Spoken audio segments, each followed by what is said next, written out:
বিসমিল্লাহির রহমানির রহিম। সম্মানিত দর্শক মন্ডলী, আমরা আজকে কথা বলবো বাংলাদেশ থেকে বিশ্বের বিভিন্ন দেশে কোন কোন ভিসায় যাওয়ার জন্য কি যোগ্যতা দরকার এবং কত টাকা খরচ হবে। জেনারেলি আমরা যেই বিজ্ঞাপনগুলো দেখি এজেন্সির মাধ্যমে, এই বিজ্ঞাপনগুলো বেশিরভাগই সত্য না, কারণ এগুলা তারা বিজনেস করে এবং আমরা যারা বাইরে যাওয়ার জন্য চাচ্ছি আমরা প্রতারিত হচ্ছি। সাধারণত ওয়ার্ল্ডের যে কোনো দেশে কাজের বিষয়ে যাওয়ার জন্য প্রয়োজন হয় যোগ্যতা, প্রয়োজন হয় কোনো কাজের দক্ষতা এবং সঠিক স্পন্সর। আপনি যদি ওয়ার্ল্ডের কোনো দেশে কাজের বিষয়ে যেতে চান, আপনাকে কর্মদক্ষতা প্রয়োজন, কাজের দক্ষতা প্রয়োজন এবং আপনি কোনো কোম্পানি থেকে, কোনো প্রতিষ্ঠান থেকে কোনো জবের অফার আপনাকে পেতে হবে, স্পন্সর পেতে হবে।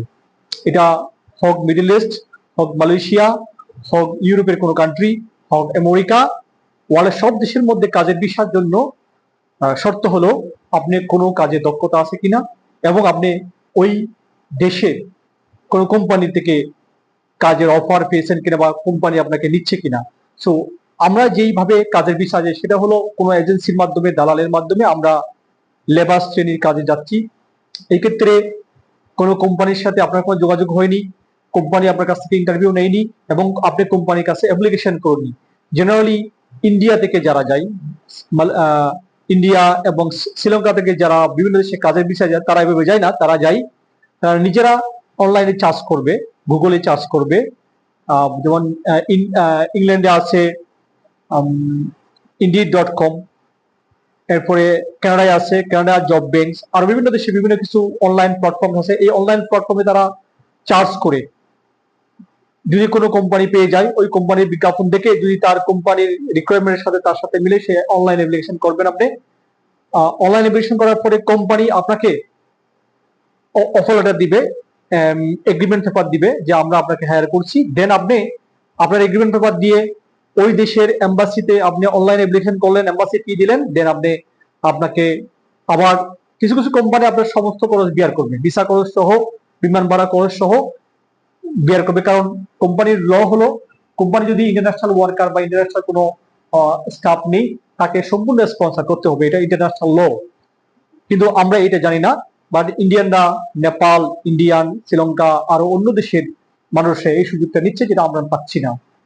সো আমাদের এইগুলো বিষয় জানা দরকার যে আমি যদি ওয়ার্ল্ডের কোনো দেশে যেতে চাই, আমাকে কোনো কর্মে কাজের দক্ষতা লাগবে। এটা কোনো এজেন্সি বা কোনো রিক্রুট এজেন্সি আপনাকে এটা করে না। জেনারেল আপনাকে নিজে চার্জ করতে হবে। কিছু ক্ষেত্রে আমাদের দেশে সরকার যদি ব্যবস্থা নেয় সেটাও ভালো, কিন্তু সরকার এই পর্যন্ত কোনো ব্যবস্থা নেয়নি যে ওয়ার্ল্ডের সরকারিভাবে বিশ্বের বিভিন্ন দেশে যেখানে কাজের মানুষ যায় সেখানে সরকার বাংলাদেশের সাথে কোনো চুক্তি হয়নি। তো আপনাদের এই বিষয়ে সতর্কতা করতে। দ্বিতীয়ত, আপনি যদি ভিজিট ভিসায় যান, ভিজিট ভিসায় যাওয়ার জন্য কিছু যোগ্যতা প্রয়োজন হয়। যোগ্যতা হলো আপনি যে দেশে যাবেন ওই দেশে কোনো ব্যক্তি আপনাকে ইনভাইট করছে কিনা, ওই দেশে কোনো প্রতিষ্ঠান আপনাকে ইনভাইট করছে কিনা, ওই দেশে কোনো প্রোগ্রামে আপনি যাচ্ছেন কিনা, এবং যেখানে যাবেন সেখানে আপনার অ্যাকোমোডেশন বুকিং করতে হবে। আপনি কোথায় থাকবেন সেটা বুকিং করতে হবে। এটা আপনি নিজে বুকিং করতে পারেন অথবা আপনি কোনো আপনাকে যিনি ইনভাইট দেন তার মাধ্যমে বুকিং করতে পারেন। দেন আপনাকে ওই দেশে যাওয়ার জন্য ফাইন্যান্সিয়াল সাপোর্ট কিনা, আপনি আপনার টাকা পয়সা আছে কিনা, আপনি যথেষ্ট টাকা আছে কিনা, আপনি যথেষ্ট ইনকাম করেন কিনা, আপনার ব্যাংক স্টেটমেন্ট, ব্যাংকে কেমন টাকা আছে, এবং আপনার এই যথেষ্ট ইনকাম ক্ষেত্রে যদি ফার্স্ট ওয়ার্ল্ড কান্ট্রি যাওয়ার জন্য সেক্ষেত্রে ইনকাম হওয়া উচিত সর্বোচ্চ সর্বনিম্ন 1,00,000 টাকা ইনকাম হওয়া বেস্ট হবে ভিজিট ভিসায়। 1,00,000 টাকা ইনকাম হলে এবং ইনকামের আপনার যদি ইনকামের সোর্সটা ঠিক মতো দেওয়া যায়, ইনকাম ট্যাক্স দেওয়া যায়, তাহলে কিন্তু বিশ্বাস করবে আপনি একজন ভালো সলভেন্ট পারসন। সেক্ষেত্রে ওয়ার্ল্ডের সবগুলো দেশে ভিজিট ভিসা হবে। এবং যদি সাথে আপনার পার্শ্ববর্তী কিছু দেশ, নেপাল, থাইল্যান্ড, মালয়েশিয়া, সিঙ্গাপুর, এই দেশে ভিজিট থাকে তাহলে কিন্তু আরো ভালো হয়। এক্ষেত্রে এটা আপনার যোগ্যতা হলো, এই হলো যোগ্যতা।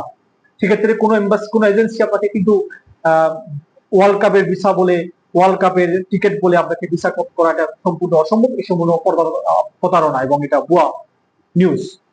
থার্ডলি, আপনি যদি কোনো দেশে স্টুডেন্ট ভিসায় যেতে চান, স্টুডেন্ট ভিসায় যাওয়ার যোগ্যতা হলো আপনি যে ইউনিভার্সিটি যাবেন, আপনি প্রথমে ওই ইউনিভার্সিটির ওয়েবসাইটে গিয়ে দেখতে হবে তারা ইন্টারন্যাশনাল স্টুডেন্টের জন্য কি যোগ্যতা প্রয়োজন। জেনারেলি যারা এসএসসি পাস করে বাংলাদেশে, এইচএসসি ইন্টারমিডিয়েট পাস করে তারা ওয়ার্ল্ডের যে কোনো দেশে স্টুডেন্ট বিষয়ে যেতে পারে। তবে শর্ত হচ্ছে তাকে ইংলিশ ল্যাঙ্গুয়েজ টেস্ট প্রয়োজন হবে, আইএলটিএস টেস্ট প্রয়োজন হবে। আইএলটিএস টেস্টে তাকে 6 পয়েন্ট স্কোর অথবা 6.5 স্কোর, অথবা পিটি টেস্ট তাকে 6 পয়েন্ট, পিটি টেস্ট তাকে 60 অর 65 মার্ক পেতে হবে। দেন আপনি কোনো একটা ইউনিভার্সিটি প্রতিনিধি, যারা রিয়াল প্রতিনিধি আছে, কোনো এজেন্সি না, কিছু ইউনিভার্সিটি প্রতিনিধি আছে বাংলাদেশে আছে, যারা সরাসরি ইউনিভার্সিটির সাথে কাজ করে, ইউনিভার্সিটি সাব ব্রাঞ্চ বাংলাদেশে কাজ করে, আপনি এদের তথ্যগুলো নেটে পাবেন। এরা কারো কাছ থেকে অ্যাডভান্স কোনো টাকা নেয় না, কারো পাসপোর্ট নিবে না, আপনার সার্টিফিকেট গুলো নিবে এবং আপনাকে তারা অনলাইনে অ্যাপ্লিকেশন করতে সাবমিট করবে, অফলাইনে অ্যাপ্লিকেশন করবেন। করার পর যদি ইউনিভার্সিটি আপনাকে চয়েস করে বা ইউনিভার্সিটি একটা ইন্টারভিউ নিবে, যদি ইউনিভার্সিটি আপনাকে ভর্তি নেই তখন ইউনিভার্সিটি আপনাকে অফার লেটার দিবে। দেওয়ার পরে আপনি আপনার এমবাসি অ্যাপ্লিকেশন করবেন, আপনার যাবতীয় ডকুমেন্ট গুলো, ব্যাংক যা লাগে সবগুলো আপনি একটা গাইড নিয়ে ইউনিভার্সিটি অ্যাপ্লিকেশন করবেন। এই ক্ষেত্রে তেমন টাকা খরচ হয় না, জাস্ট টিউশন ফি করে দেবে আর আপনার এমবাসি ফি করে দেবো, আর কিছু খরচ। কিন্তু আমরা যেভাবে আমাদের এই দেশের মধ্যে যেভাবে শুরু হচ্ছে ভিসা নিয়ে চরম প্রতারণা, এটার মূল কারণ হচ্ছে আপনি জানেন না, আপনার কাছে জানা নেই। বর্তমান ইন্টারনেটের যুগে, অনলাইনের যুগে সবকিছু ইন্টারনেটে তথ্য পাওয়া যায়, তারপরেও আমরা যাচ্ছি কোথায়?